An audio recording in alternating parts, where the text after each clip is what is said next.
All right. Hello, everybody. This is Matt Harris with the Magento Association Podcast. Today, we have the honor of having a conversation with Slava Kravchuk of Atwix agency. And welcome, Slava. Hello. Glad to be here. Thanks for the invite, Matt. Yeah, you're welcome. So, Slava, you've been part of the Magento almost community, let's say, since the beginning, and you've been working in Magento for a while. How did you come to Magento, or how did Magento come to you? Yeah, it's a good question. In essence, I guess it's by chance. I've been in web development and e-commerce before Magento since around 2006. Back then, some veterans will probably remember a platform called OSCommerce. That was kind of OG open source e-commerce platform where actually Magento's founders, Ryan, they were originally an OSCommerce agency, and they saw that product is kind of not keeping up with time, and that's how they came to the idea of starting Magento. And around 2010, one of our clients also discovered Magento, and they wanted to migrate from OSCommerce to Magento, and we were their agency. So that's how we discovered Magento for the first time. And I would say my first real encounter with the community was at Magento Imagine, legendary conference back in, I think it was January or February 2010. So the very first Magento Imagine in LA, in Magento's headquarters. There actually the after party was, or pre-party, or just the party was at the headquarters with food trucks. They even let us walk through the office. And I still remember that experience. I recall it very vividly. But more than that, the whole event, I think it was maybe around 400 or 500 people getting together. And that was a very, very passionate time and passionate moment. They had people kind of come on stage and sing about Magento and what a wonderful platform it is. So, of course, when I saw that, my mind just instantly clicked, like, this is the future. We got to switch from OSCommerce to here. So many people love it. It must be a great platform. So essentially, that's how the journey started for me and Atwix. Yeah, I remember those days. Those were the good old days. Magento 1, pre-Adobe. Nothing against Adobe, but yeah, it's been quite a story. So you've obviously grown Atwix into a very reputable agency, pretty large agency, I would imagine, global agency. What decisions early on mattered the most for that outcome, and you know what were the challenges that you've faced over the last 15 years, I guess, of being a Magento agency? Oh, that's a big question. I think the number of challenges is too big to list.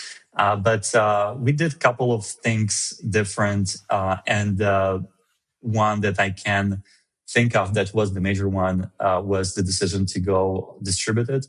So around 2015, we decided that we no longer just want to have one physical office and only hire people from our town. And we decided to just go remote. And we kept the office, but we just went ahead and started hiring people in other locations and opening not really big offices, but kind of locations for people to go and hang out and work from if we had some concentration of people in a particular town. And that was way ahead of time. Now it sounds obvious. A lot of people work from home. A lot of people work in this distributed way. But I would tell you back in 2015, 2016, when people learned that, some people work from home, they would not even sometimes consider you as a serious company. Like, were you guys a bunch of students just doing this part-time? So it was a bit hard to swim against that current. But gradually things changed. And most importantly, during COVID, the whole world, I feel like, switched to that model. And now it's no longer novelty. And what it did to us is we did not have any disruption through COVID times because things were already set up that way. People didn't have to ask for office days or the days they could work at home, they were just free to not come to the office. All the things that mattered were in Jira, in their work logs, and the deliverables for the clients. And I guess that's one thing that we did right, is to concentrate on that outcomes, concentrate on the actual work being produced, and not track the vanity metrics, how much time you spend in the office, for example, and trying to find a way how can we measure productivity in an objective way. So out of that, I think a lot of good decisions and culture came out. That's just one thing that comes to mind. And how big are you guys? Roughly how many people? Right now we're over 50. 15 or 50? 50. 50. Yeah, nice. Yeah. That's a good size. And so you're hybrid. I'm people remote, but there is still an office. Is that still the case? Yeah, there are a couple of physical locations, but for the most part, people are free to work from wherever they want. Yeah. And you guys get clients all over the world? Is it mostly in Europe? Yes. Technically, yes, but most of our clients are in either US or Canada. So more than 80% of our business is concentrated in North America. But through the time, we had also clients in very random places, from South Africa to Chile to Australia, or usual places like UK, Germany, Switzerland, wherever people had demand for e-commerce. And you're organizing the work in Jira, you said? Yeah, that's one of the major systems, I guess, like for many others too. For project management and yeah. I would say, we struggled with my agency on time management, project tracking, operational pieces. We put a lot of work into that and made, I think, significant improvements. Sometimes the tools are great, but it's more the implementation of the tools and the habits of the tool, of using the tools. Did you guys struggle as you grew to kind of get the team to gel around process and tracking and all that? Yeah, of course. I would say in general, one of the primary challenges for me personally in growing the company was around change management, around people, around installing the processes that make sense, and getting people to be on board with those. And more than that, have them actually own those processes and innovate, because something that made sense 10 years ago is not necessarily the right way to do things today. And that's a very easy trap to fall into, kind of just doing things the old way, just because you always used to. So the balance of making sure that you don't actually turn your old work inward into kind of just being about how you do things, because in the end you have to deliver value to the clients, but also the experience of the actual people who work in the company matters a lot, because that creates the culture. And a lot of that experience depend on what their day-to-day looks like. So what are the processes like? What are the tools like? So one of the big things we also made a decision about early is making sure that we have equipment that's kind of best. So we, maybe it's controversial, but we decided to use Apple's ecosystem and MacBooks back from, I don't know, was it 2012 or something?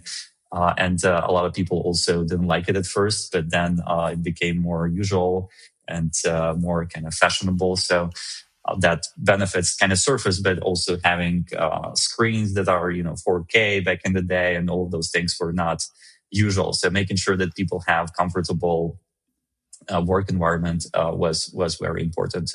So that's not only about online tools, about Jira and all of those things, but let's not forget about the hardware, so to speak, and the other aspect, the physical one. Yeah, definitely.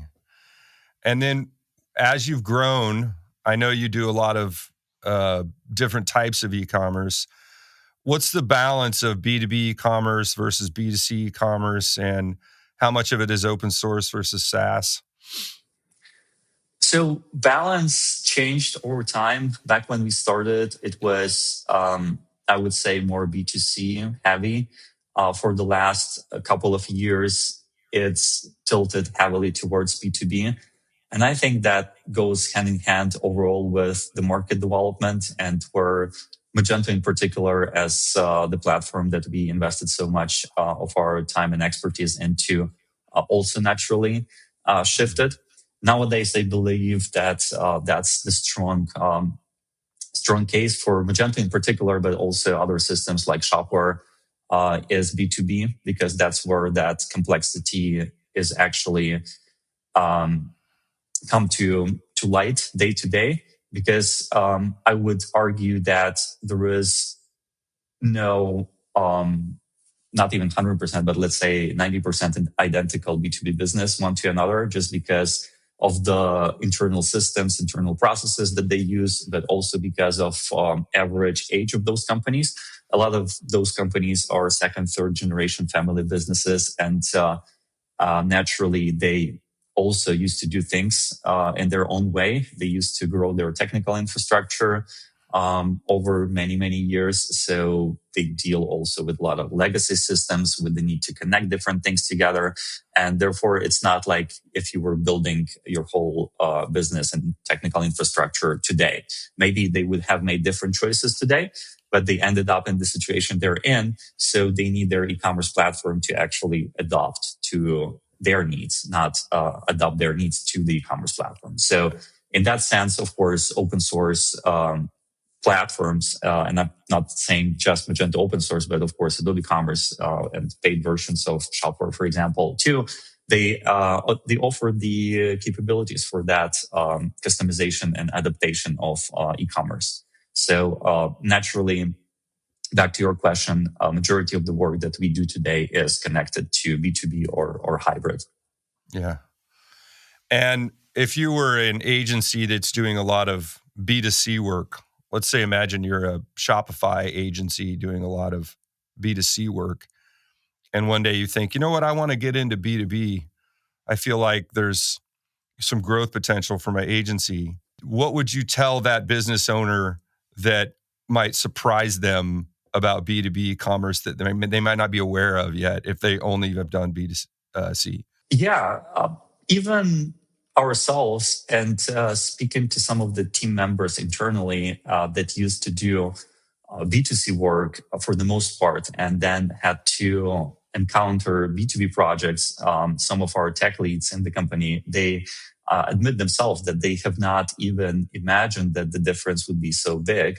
And this is something to keep in mind, that it's not just a subtle difference, it's the whole different business process. And I would say that the knowledge gap that would have to be covered goes just beyond only platform, but extends to the whole business model.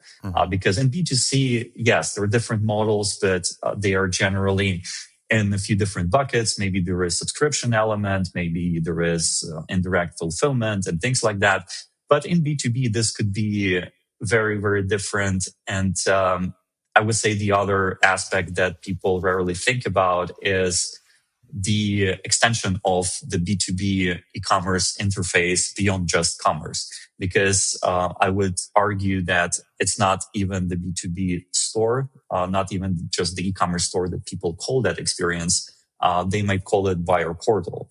And for buyer portal, the expectation is not just to place orders, but to have more extended service capabilities. For example, buyers in B2B world, they might expect to see past orders that were not placed through the e-commerce platform. So the orders that were placed directly by calling the company over the phone or whatever other way they used to accept orders. And what that means is that the integrators, they need to have capabilities in data integration as well. So it's not just about e-commerce, not just about the platform, but about connecting everything together for that unified experience for buyers. Right. I would say that's one of the major things. And it gets into even customer service, customization of orders, order requests, configurations of products that don't exist yet. That's just off the top of my head. That's been our experience. And also, you get into different departments within the business as well. A lot of times, B2C companies, they're working for a brand. That's also what interesting to me is that when I talk to B2C agencies that are doing B2C selling and marketing, they talk about working with a brand. Whereas on the B2B side, we talk about working with a company. And so you get more entrenched into the operational, the financial, the workflow, the business rules. Pricing is crazy. So I was wondering I'm assuming you've had a similar experience getting into B2B where you're kind of, you might be touching almost every department in the business once you get the integration done. Yeah, absolutely. And one other thing that people don't really even think about in the B2C world is adoption. And even though somebody might argue that it's not really the expertise of an agency, but I would say that it is, because we are not just responsible for building something. Of course, we want that product to be successful. For it to be successful, a lot of the goals that companies have for those new systems that they roll out is actually them being used. And I would say many companies, they're not even worried as much about attracting new business to the platform, but shifting the way they do business with existing customers. So they want those customers to actually switch from taking their time to call somebody and going through all of those less efficient channels. And those businesses, they have the goal of reducing time they need to spend on servicing those customers, or maybe some of them, they want to offload those smaller customers, or they're taking job online. So their sales reps, they have more time for actually developing relationships with bigger clients and growing those accounts. So those goals would be unique to every company. And in B2C, usually what you would think is you want more revenue, you want bigger margin, and largely that's about that. Yeah. Yeah, I like to say in B2B, the customers already exist. You're just trying to get them to use a new way of putting their orders through often. But so with all that in mind and the complexities of B2B, I want to kind of get back to Magento and open source for a second, or for a little bit. Lean into maybe how the Magento open source framework or the Adobe Commerce framework, same thing, is a good starting point in some instances after you've done an analysis of, let's say, a new project, how it can be a good and even long-term solution for some of these businesses that are looking to do upgrade or build a B2B e-commerce solution. Of course, we know that the answer is yes. It can be a good solution, right? So I guess the real question is what makes Magento in particular a great fit, a great starting point. And I would say that the big part and the big asset is the ecosystem and the maturity of the platform. So what that actually delivers in real terms is a huge amount of modules and the use cases that are already solved in the community.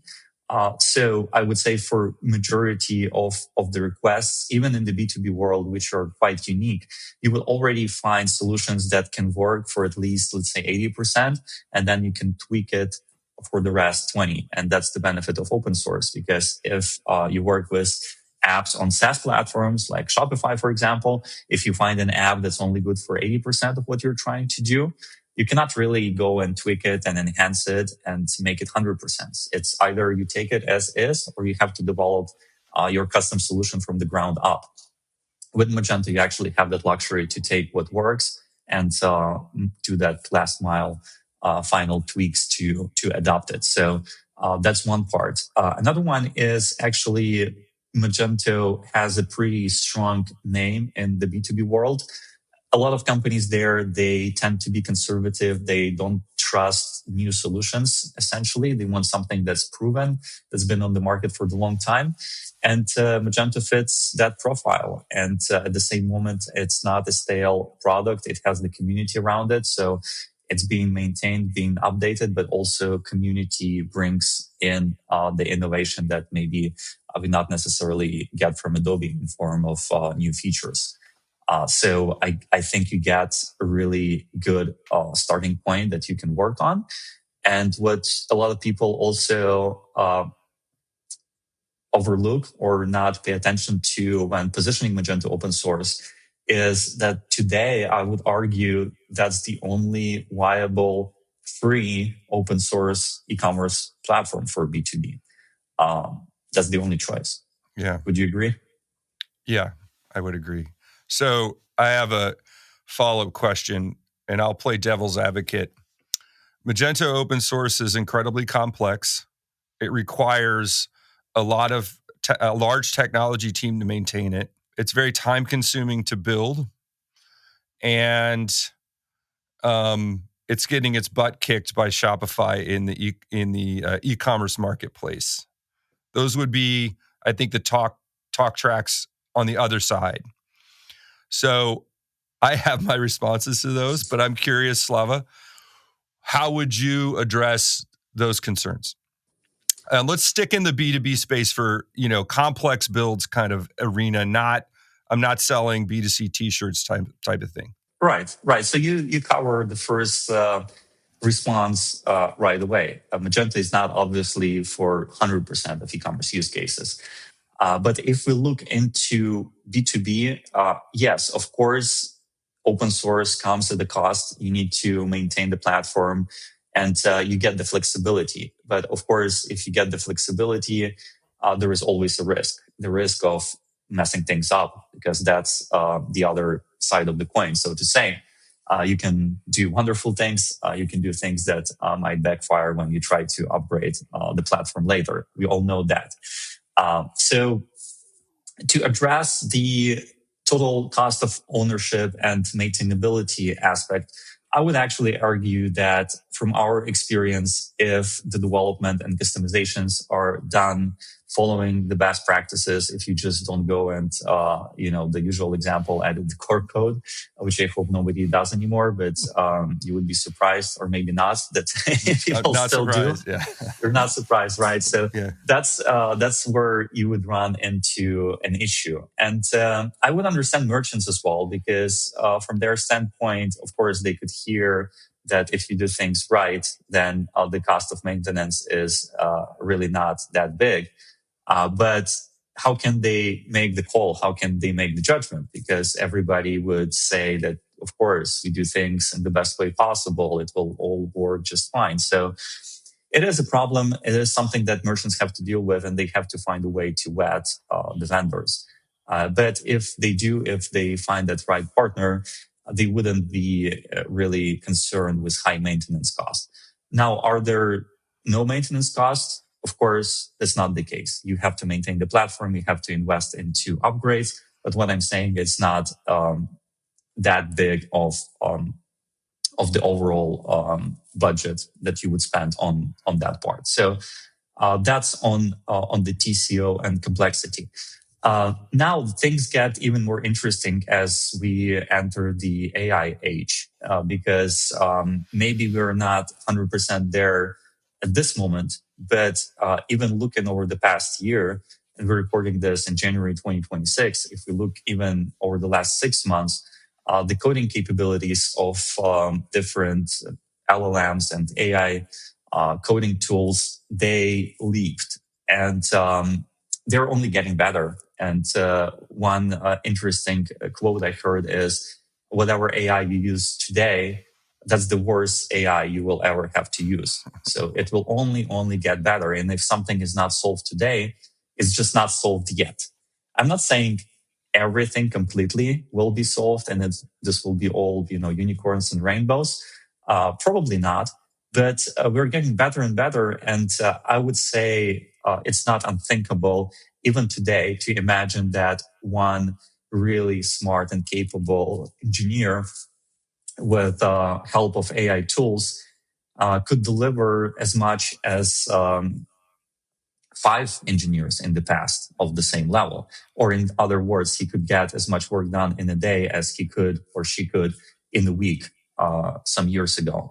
And that would not even be exaggeration. So things are changing. And that actually solves the problem of not having an army of developers at your disposal. And of course, that's a big challenge to agencies as well, because that prompts changes in the business models and potentially in the type of people that will work in this line of business.